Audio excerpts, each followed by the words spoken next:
என்னங்க 75 வருஷம் கட்சி, 65 வருஷம் கட்சி, இப்பதான் நான் தேர்தலுக்குள்ளே வரேன் அப்படின்லாம் சொல்லி நிறைய பேர் இப்போ கட்சி துவங்கியிருக்காங்க. முதல்ல 100 வருஷம் கடந்த ஒரு ஆட்சினா அது RSS, ராஷ்டிரிய ஸ்வயம் சேவக் சங்கம். அங்க இருந்து உருவானது தான் மோடி தலைமையிலான பாரதிய ஜனதா கட்சி.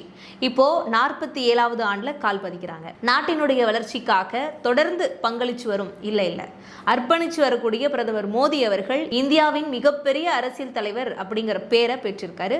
மிகப்பெரிய கட்சியையும் வளர்ந்துகிட்டு வராருன்னு சொல்லலாம். பாஜகவினுடைய 47வது நிறுவ தினத்தை முன்னிட்டு அண்ணாமலை அவர்கள் ட்விட்டர் பதிவு பண்ணியிருக்காங்க. அது என்னன்றதையும் பார்க்கலாம். பாஜகவின் 47வது நிறுவல் தினத்தை முன்னிட்டு நாட்டின் ஒவ்வொரு மூலையும் கட்சியின் கொள்கைகளை கொண்டு சென்ற அனைத்து கரிய கத்தர்களுக்கும் இதயம் கனிந்த வாழ்த்துக்கள்.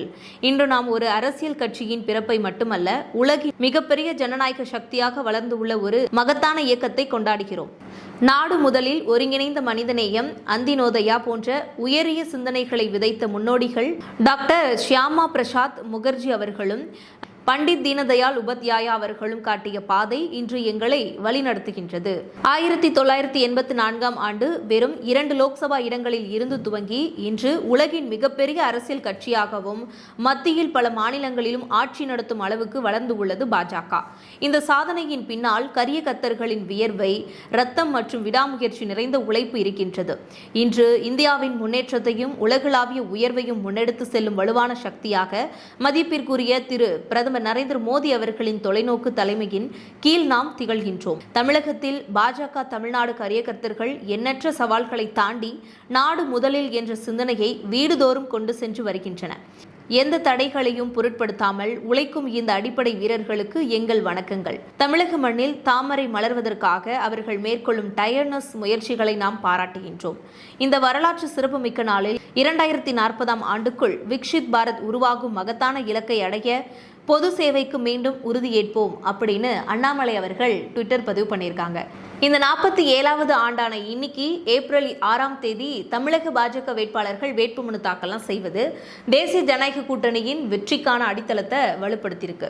பாஜகவை பொறுத்த வரைக்கும் நாடு முதல்ல, கட்சி அடுத்தது, தனி மனிதன் கடைசியில அப்படிங்கிற கொள்கையை உறுதியா பின்பற்றி என்டிஏ வெற்றியை உறுதி செய்வது, தமிழகத்தை மீட்டெடுத்து தலை நிமிர செய்வோம் அப்படிங்கிறது தான் இந்த நாளுக்கான உறுதிமொழியா எடுத்திருக்காங்க.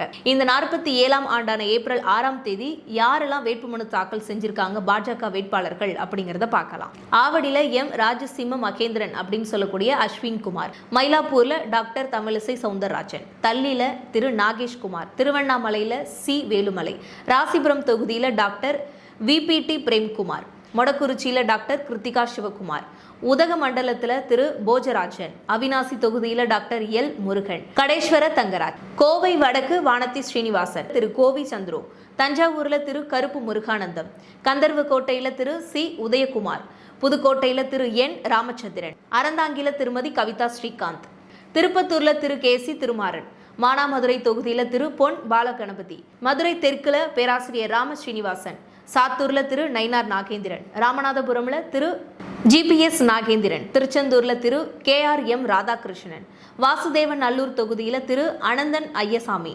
ராதாபுரம்ல திரு SB பாலகிருஷ்ணன், நாகர்கோவில்ல திரு MR காந்தி, கொலசல்ல திரு T சிவகுமார், பத்மநாதபுரத்துல திரு P ரமேஷ், திருமதி S விஜயதாரணி. இப்படி பாஜக மற்றும் என்டிஏ கூட்டணி தொண்டர்கள்லாம் தமிழகம் முழுவதுமே பயங்கரமா உற்சாகத்துல தேர்தல் பணிகளை ஈடுபட்டு வராங்க. வெற்றி நிச்சயம் அப்படிங்கிற அரசியல் களம் சூடு பிடிச்சிட்டு இருக்கு.